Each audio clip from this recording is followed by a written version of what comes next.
Hello friends, welcome to Patratus English Academy. My name is Kiran and today I'm going to discuss with you lesson 7 of English grammar which is prepositions. Friends, पिछली video में मैंने prepositions के part 1 को discuss किया था जिसमें हमने ये देखा था कि prepositions की क्या definition है, prepositions होती क्या हैं और कितने टाइप्स की होती हैं। आज हम देखेंगे कि कुछ इम्पॉर्टेंट प्रेपोजिशंस जो हैं जो कि काफ़ी सिमिलर लगती हैं हमें देखने में, कुछ ऐसे वर्ड्स जो कि जब हम उन्हें इंग्लिश में यूज़ करते हैं तब वो हमें बहुत सिमिलर लगते हैं, लेकिन इसी रीज़न की वजह से हम उन्हें इनकरेक्टली यूज़ करते हैं। आज हम उन्हीं वर्ड्स को डिटेल में स्टडी करेंगे।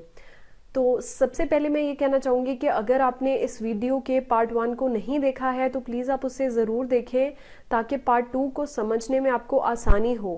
पार्ट 1 का लिंक नीचे डिस्क्रिप्शन में गिवन है, आप वहाँ से देख सकते हैं। Let's start.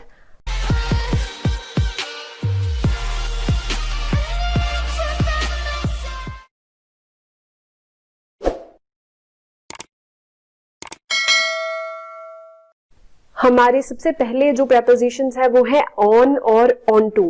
देखिए, इनको जब हम बोलते हैं या लिखते हैं तो काफी हद तक लोग कंफ्यूज हो जाते हैं कि कैसे हम इन्हें सही से यूज कर सकते हैं या इन दोनों में क्या डिफरेंस है जो कि हमें सेंटेंसेस में इन्हें यूज करने के लिए पता होना चाहिए ताकि हम कभी भी एरर्स ना करें। सबसे पहले हम देखते हैं ऑन। ऑन कब हम यूज कर सकते हैं? When something is at rest, we use on. और on to हम तब यूज करते हैं when something comes to rest after motion.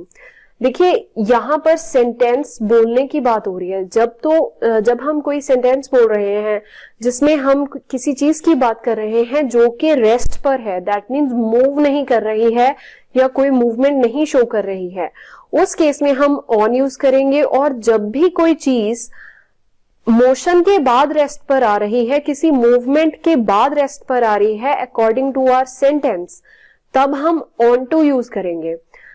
जब भी हम इंग्लिश ग्रामर पढ़ते हैं या इंग्लिश ग्रामर से रिलेटेड कोई टॉपिक पढ़ रहे हैं तब हमें उस टॉपिक को समझने के लिए एग्जाम्पल्स को अच्छे से समझना बहुत जरूरी होता है, क्योंकि बिना एग्जाम्पल्स के हम उस चीज को कैसे अप्लाई करें ये नहीं समझ सकते। तो यहाँ पर भी मैंने कोशिश की है कि मैं ज्यादा से ज्यादा एग्जाम्पल्स कवर करूं ताकि आपको सारे जो वर्ड्स हैं उनका जो डिफरेंस है वो अच्छे से आप समझ पाओ। तो हम ऑन का एग्जाम्पल लेते हैं। The bag is lying on the table. अब देखिए, बैग जो है मैं कह रही हूँ कि वो टेबल पर रखा हुआ है, फाइन, टेबल पर पड़ा हुआ है। अब बैग की कोई मूवमेंट नहीं है, ना ही मैं ये कह रही हूँ कि मैंने बैग कहीं से उठाया और फिर टेबल पर रखा, फाइन। मैं सिर्फ इतना ही यहां पर लिख रही हूं कि the bag is lying on the table. Bag table पर पड़ा हुआ है, दैट मीन्स वो रेस्ट पर है, वो कोई मूवमेंट नहीं शो कर रहा। तो इस केस में हम ऑन यूज करेंगे, ना कि ऑन टू। उसी तरह से boys were standing on the roof. जो बॉयज हैं वो छत पर खड़े हुए हैं, वो कहीं से चलकर छत पर आए हैं या कैसे आए हैं ये हम नहीं बता रहे, तो यहां पर हम ऑन यूज करेंगे। अब सेकेंड केस ले लेते हैं on to. He climbed on to the roof. देखिए, दोनों पिछले सेंटेंस में कहा था कि boys are standing on the roof. अब यहां पर हम कह रहे हैं he climbed on to the roof, कि वो छत पर चढ़ गया। दोनों सेंटेंसेस में फर्क क्या है? वहां पर पहले सेंटेंस में हम ये बता रहे हैं कि जो बॉयज है वो खड़े हुए हैं, ठीक है, वहां पर छत पे, और दूसरे में बता रहे हैं कि मूवमेंट हो रही है, वो छत पर चढ़कर गया। दोनों सेंटेंसेस में मूवमेंट और रेस्ट का जो डिफरेंस है वही इनकी यूजेज को जो है अलग अलग बताता है। अब इस सेंटेंस में हम ऑन टू यूज करेंगे। He climbed on to the roof, ना कि he climbed on the roof. और अगर यहां पर आप लगाएंगे तो वो गलत होगा, क्योंकि यहाँ पर मूवमेंट की बात हो रही है। Second example is she stepped down from the ladder on to the ground. वो सीढ़ी से नीचे उतरकर ग्राउंड पर पहुंच गई, ठीक है। यहां पर भी हम मूवमेंट बता रहे हैं कि वो सीढ़ी से नीचे उतर रही है, लैडर से नीचे उतर रही है, वो एक मूवमेंट है, और उसके बाद वो रेस्ट पर आ रही है, तो यहां पर भी हम ऑन टू यूज करेंगे। So this was about on and onto. Second is below and under. ये दोनों वर्ड्स इतने ज्यादा कॉमन हैं और हम अपनी डेली लाइफ में इतना ज्यादा यूज करते हैं कि शायद हम इन दोनों के डिफरेंस के बारे में इग्नोर भी करते हैं इन दोनों के डिफरेंस को और इतना ध्यान भी नहीं देते कि हम कहां पर बिलो यूज कर रहे हैं और कहां पर अंडर यूज कर रहे हैं. But there is a difference between the two. Below हम कब यूज करते हैं? It is used when things are different level और लेस दैन. जब भी कोई दो चीजें, दो पर्सन डिफरेंट लेवल्स पर है, मतलब एक हायर लेवल पर है, ऊपर है, नीचे के लेवल पर है, या फिर कोई चीज किसी दूसरी चीज से कम है, उस केस में हम बिलो यूज करेंगे. और अंडर कब यूज होगा? जब कोई मोशन शो की जा रही है. It is used to denote a motion. Example हम बिलो की सबसे पहले लेते हैं. The shoes are placed below the table. अब टेबल के नीचे शूज पड़े हुए हैं, लेवल का दोनों का डिफरेंस है, फाइन, लेकिन रेस्ट पर है, मूवमेंट नहीं है. तो इस केस में हम यहाँ पर बिलो वर्ड यूज करेंगे शूज को बताने के लिए, ये बताने के लिए कि जो शूज हैं वो नीचे पड़े हैं. Will use the word below. Second example is the group of people assembled and set below the bridge. काफी सारे लोग इकट्ठे हुए थे एक ग्रुप में और वो ब्रिज के नीचे बैठे हैं. यहां पर भी जो है लेवल का डिफरेंस है. ब्रिज हायर लेवल पर है और लोग उस ब्रिज के नीचे बैठे हुए हैं, फाइन. अंडर की एग्जाम्पल्स हम ले लेते हैं. The cat is sitting under the table. अब जो कैट है वो टेबल के नीचे बैठी हुई है. यहां पर हम क्या कर रहे हैं? मोशन शो कर रहे हैं. कैट जो है लिविंग ऑर्गेनिज्म है, वो मूवमेंट कर रही है, क्योंकि कैट कभी भी टिक कर बैठ नहीं सकती है, फाइन. हो सकता है वो स्लीप कर रही हो, ये हमें नहीं पता, लेकिन हम यहां पर मूवमेंट की बात कर रहे हैं. The cat is sitting under the table. Second example है while walking in the garden I felt something under my feet. जब मैं गार्डन में वॉक कर रही थी तो मुझे अपने पैरों के नीचे कुछ फील हुआ. तो यहां पर भी मूवमेंट की ही बात की जा रही है. इस केस में हम अंडर यूज करेंगे. बिलो की एक और यूजेज है. Below is used for position.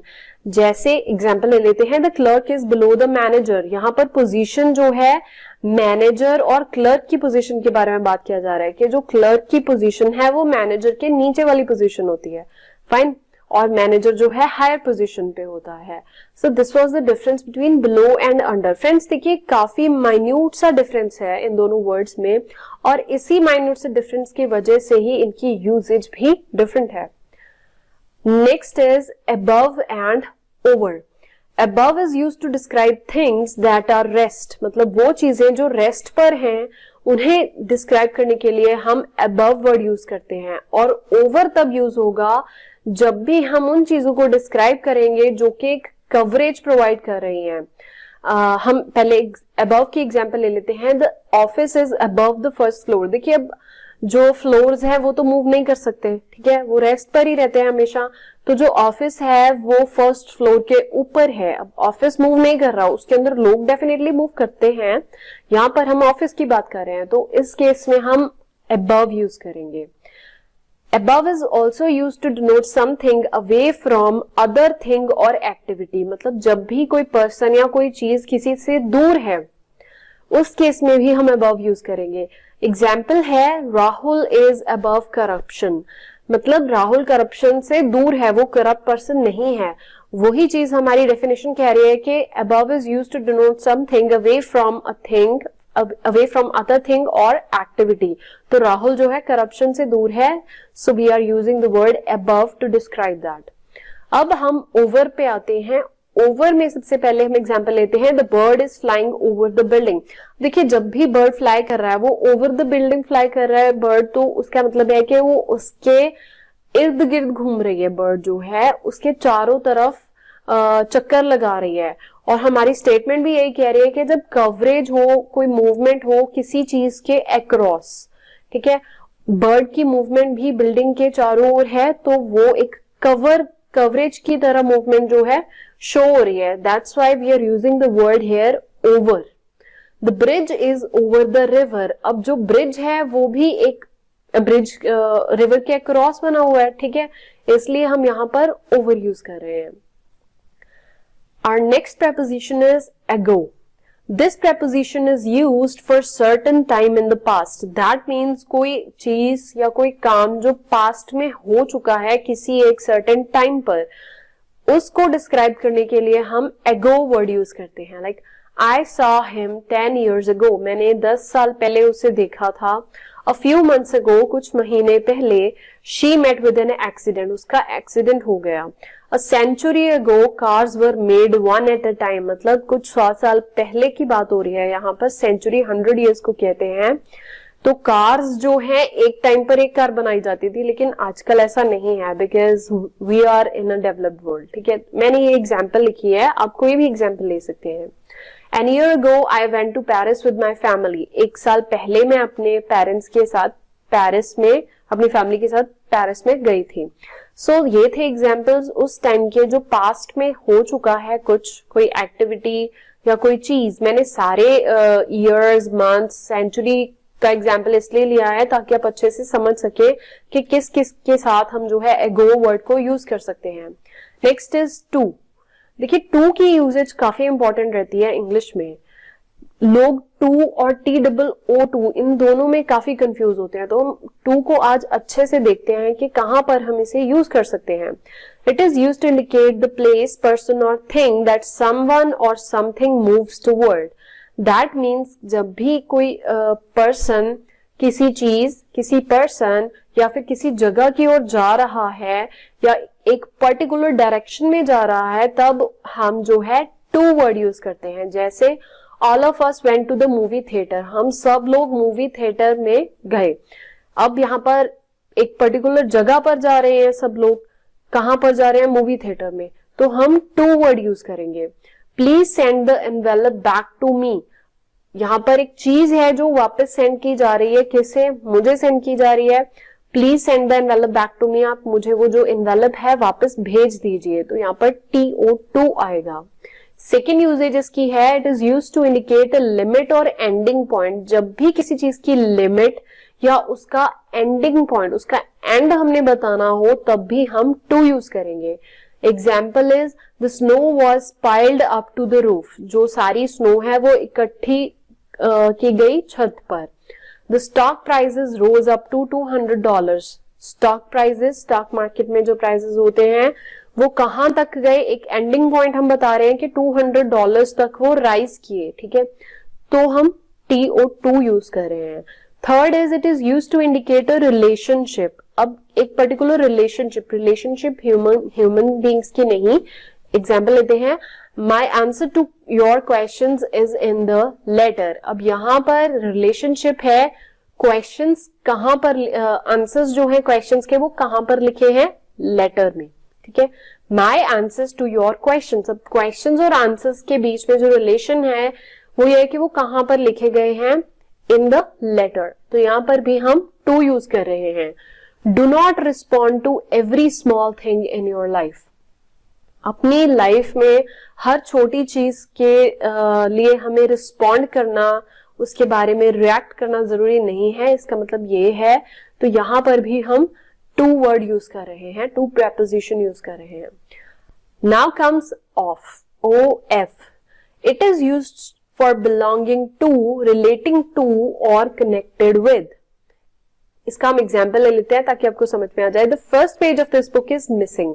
अब देखिए, हमारी डेफिनेशन यही कह रही है कि कोई चीज जब किसी को बिलोंग कर रही है, किसी से रिलेट की जा रही है या फिर किसी चीज से कनेक्टेड है, तब हम ऑफ यूज कर रहे हैं. अब जो पेज है वो बुक का था, वो बुक से कनेक्टेड था, लेकिन अब वो मिसिंग है. This is the reason we are using word of to describe the page which is missing. Fine, इसी की वजह से हम ऑफ वर्ड यूज कर रहे हैं उस पेज को डिस्क्राइब करने के लिए जो मिसिंग है. The first page of this book is missing. इसका पहला पेज जो है वो यहाँ पर इस बुक में नहीं है. I always dreamed of being rich and famous. मैंने हमेशा एक रिच और काफी फेमस पर्सन बनने के बारे में सोचा है. Used to indicate reference. अब जो ऑफ है वो रेफरेंस के लिए भी यूज होता है. कैसे? I got married in the month of December. अब यहाँ पर ये रेफरेंस दी जा रही है कि जो मेरी मैरिज है वो किस मंथ में हुई थी? In the month of December. Month क्या था वहां पर जब मैरिज हुई थी, वो बताया जा रहा है ऑफ वर्ड से. I got a discount of 30% on this purchase. मुझे इसकी खरीदारी पर 30% डिस्काउंट मिला. देखिए, डिस्काउंट कितना मिला? 30%. इन दोनों को रेफर किया जा रहा है, डिस्काउंट को रेफर किया जा रहा है 30% से, कितना डिस्काउंट मिला 30%, इसीलिए हम यहां पर इन दोनों के साथ ऑफ वर्ड यूज कर रहे हैं। Third is use to indicate an amount और नंबर, जब भी हमें कोई एक पर्टिकुलर नंबर या कोई अमाउंट डिनोट करनी होती है तब भी हम ऑफ यूज करते हैं। Like I had only 5 hours of sleep last night, पिछली रात मुझे 5 घंटे की नींद आई सिर्फ। He drank 2 cups of T, उसने 2 कप चाय के पिए। Next is beyond, on the further side of something, मतलब किसी चीज के आगे जब कुछ हो उसे डिस्क्राइब करने के लिए हम बियॉन्ड यूज करते हैं। Like the road continues beyond the village up to the hill, जो ये सड़क है, जो ये रोड है, वह कंटिन्यू करता है हिल तक, कहां से होकर, विलेज से आगे जाते हुए, हिल मतलब पहाड़ तक जाता है ये जो रोड है, ये जो सड़क है। सेकेंड इसका यूजेज है later than a particular time, मतलब किसी एक पर्टिकुलर टाइम के बाद तक की जब बात की जा रही है। Like I will be teaching math for the next 2 months, मैं अगले 2 महीने तक मैथ्स टीच करूंगी, but I haven't thought beyond that, लेकिन मैंने उसके आगे अभी तक नहीं सोचा। ठीक है, तो कभी जब हम किसी एक टाइम के आगे की बात कर रहे हैं then also will use beyond. I will be teaching math for the next 2 months but I haven't thought beyond that, मैंने उसके आगे नहीं सोचा। मोर देन समथिंग, जब कोई चीज किसी से ज्यादा हो, our success was far beyond that we thought possible, जो हमने सक्सेस अपने माइंड में सोची थी हम उससे ज्यादा सक्सेसफुल हुए। ठीक है, किसी चीज से जब कुछ ज्यादा होता है तब भी हम बियॉन्ड वर्ड यूज कर रहे हैं। Fourth usages of this word is use to say something that is not possible, जब हम ऐसी चीजों की बात कर रहे हैं जो कि कभी पॉसिबल हो ही नहीं सकती। हम अपनी डेली लाइफ में बहुत सारी ऐसी बातें करते हैं, जैसे this car was beyond repair, ये जो कार है ये कभी ठीक ही नहीं हो सकती है, इसे बताने के लिए हम बियॉन्ड वर्ड यूज करेंगे। The situation is beyond our control, ये सिचुएशन मेरे बस के बाहर है, मैं इसे कंट्रोल नहीं कर सकती। Fine, so I use the word beyond. Last is too far or too advanced for something or somebody, कोई ऐसी चीज, ऐसी कैपेबिलिटी जो हमें लगता है कि कोई पर्सन नहीं कर पाएगा। ठीक है, ये ऑलमोस्ट उसी तरह से है नॉट पॉसिबल वाली situation. Organising a party for the whole staff is beyond his capability, मतलब मैं यहाँ पर किसी पर्सन के बारे में बात कर रही हूँ जिससे कि मुझे लग रहा है कि वो ये काम नहीं कर पाएगा, कि उसके लिए एक पूरे स्टाफ के लिए पार्टी ऑर्गेनाइज करना जो है इम्पॉसिबल है, उसके कैपेबिलिटी के बाहर है। So I am using the word beyond here. So friends, this was all about some important prepositions. If you still have doubt in any other preposition or in these that I have discussed today, please feel free to ask me in the comment section so that I can understand well, I can know well that आपको ये सारा जो topic है ये समझ में आ चुका है। आप प्लीज कमेंट्स जरूर करें। अगर आपको ये वीडियो अच्छी लग रही है तो आप इसे लाइक और शेयर करें अपने फ्रेंड्स के साथ, और आप इस तरह के वीडियोस आगे भी देखना चाहते हैं, ग्रामर के जो लेसन्स हैं उन्हें कंटिन्यू रखना चाहते हैं, तो इस चैनल को सब्सक्राइब जरूर करें ताकि आपको आगे आने वाली इंपॉर्टेंट वीडियोस के जो लिंक्स हैं, जो अपडेट्स हैं, वो टाइम टू टाइम मिलते रहे। Thank you.